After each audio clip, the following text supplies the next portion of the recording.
Sagantaan iftaaraa yaadamni ida'amuu gochaan kan itti agarsiifamuudha jedhan kantiibaan bulchiinsa magaalaa Adaamaa obbo Haayiluu Jalde. Bulchiinsi magaalaa Adaamaa hawaasa musliimaa magaalattiif sagantaa iftaaraa qopheesse. Qophichi dallaa gamoo tajaajila waliigalaa haaraa tajaajila kennuu eegale keessatti taasifame. Gaggeessitootaa fi hawaasni musliimaa qaamolee hawaasaa irraa walitti babba'an akkasumas hooggantoonni olaanoon magaalattii argamaniiru. Pirezidaantii ittaanaa mana maree dhimmoota islaamummaa magaalaa Adaamaa Sheek Abdul Qaadir Huseen qophichi kan kabaja bulchiinsi magaalattii hawaasa musliimaaf qabu caalatti mul'iseedha jedhan. Gara faxarsiisatillee asitti wal geenne gammachuu kanarratti bulchiinsi kantiibaa kennaa nu affeeree faxarsiisa kana nu taasisuu kanaaf wajjin jireenya argisiisaa wal ta'ee harka wal qabannee rakkoo keessaa wal hin ca'u argisiisaa jira.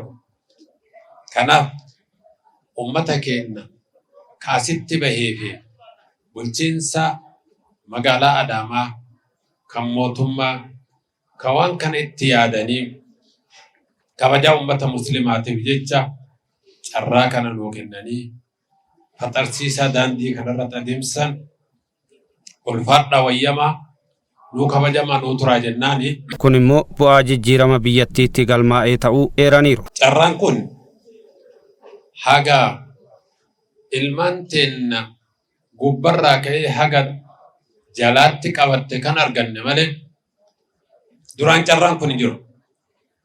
Kanaafuu galataa waa hedduu. Hirmaattota sagantichaa keessaa kanneen dubbifne yaada kennaniin qaamonni mootummaa hundinuu nu faana tahanii waan kana yoo nu faana faxaran immoo kabajaa islaamummaan akkasumas diiniin islaamaa qabu nageenya diiniin islaamaa qabu san mirkaneessa waan ta'eef nutis akka majlisa dargaggoota magaalaa Adaamaa jila dargaggoota kiyya na wajjin argitan miseensota kiyya kana wajjin sagantaa kana irratti hirmaachuu kennaaf gammachuu guddaatu nutti dhagahame. Haala kanaan dura hin barataminiin galma bareedaa kana fakkaatu keessatti haala bareedaan nu keessummeessuu isaaniitiif galatoomaa guddaa jennaan. Kantiibaan bulchiinsa magaalaa Adaamaa obbo Haayiluu Jalde mootummaan muummee ministeera Federaalaa Dimokiraataa Rippaabilikaa Itoophiyaa Dr. Abiy Ahmadiin durfamu seenaa wal qoqqoodiinsaa jijjiiruun waloomaa fi tokkummaan lammiilee gidduutti akka uumamuuf hojii hojjateen bu'aaleen galmaa'aniiru jedhan. Adeemsi keenya adeemsa jijjiiramaa yaadama haaraa qabatee dhufeera. Yaadamni haaraa adeemsi jijjiiramaa keenya qabatee dhufe obbolummaa, obboleettummaa, waliin nyaachuu, walitti dhufuu, uummanni walitti sassaabamuu, kan wal lole walitti araarsuu, kan walitti mufate walitti deebisuu, rakkoolee gargaraa hawaasa keenya keessa jiran walitti fiduu, duudhaa obbolummaa, duudhaa ummatummaa akka dagaagu jiruuf jireenyi ummata keenyaa bifa gargaraatiin gargara faca'aa ture akka walitti deebi'u yaadama haaraa muummeen keenya qabatanii dhufanidha. Yaadamni isaanii iddoo hunda jira.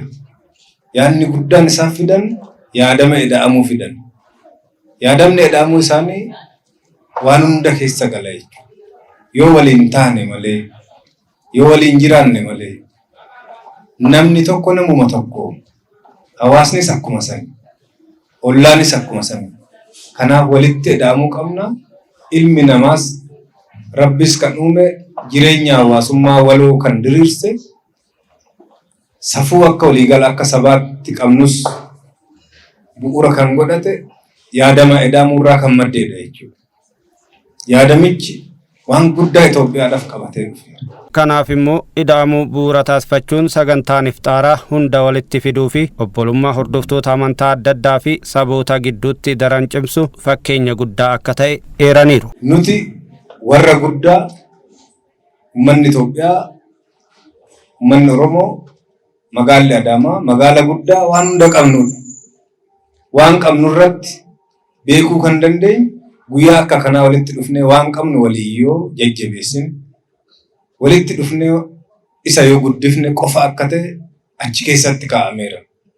Kanaaf ergaan kaa'uu barbaade yaadamni keenya haaraan akkaataa kanaan akka mari'annu durin agarree jijjiirama kana keessatti argine uummanni jiraatan magaala keenyaa hawaasni Oromoo hawaasni Musliimaa yaada kana sirriitti akka qalbifatu barbaadeetanii jechuudha. Dubbii kana keessa ishii sirriitti qalbifanne kunuunfachuun, tikfachuun, waan inni qabu beekne, waan isaa hanqatu immoo dabalachaa deemuun yeroo kamiyyuu kan nurraa eegamudha jechuudha. Hawaasni musliimaa kanneen rakkatan gargaaruu fi hirmaannaa isaa misooma magaalattii keessatti taasisu cimsee akka itti fufus dhaaman obbo Haayiluun. Hanga waggoota darban qophoofne amma jiraachaa jirra. Qophiin keenya amma egeree keenya murteessa. Egeree keenyaan murteessu ijoollee keessaniif keenya. Ijoollee keenya irratti hojiin hojjennu irra caalaa murtee keessan barbaada waan ta'eef masgiida hundarratti labsii dabarsitanii hawaasni mana barnootaa dhaqee akka ilaalu, mana barnootaa akka qulqulleessu, daree barnootaa akka qulqulleessu adaraa isiniin jechuun barbaada jechuudha.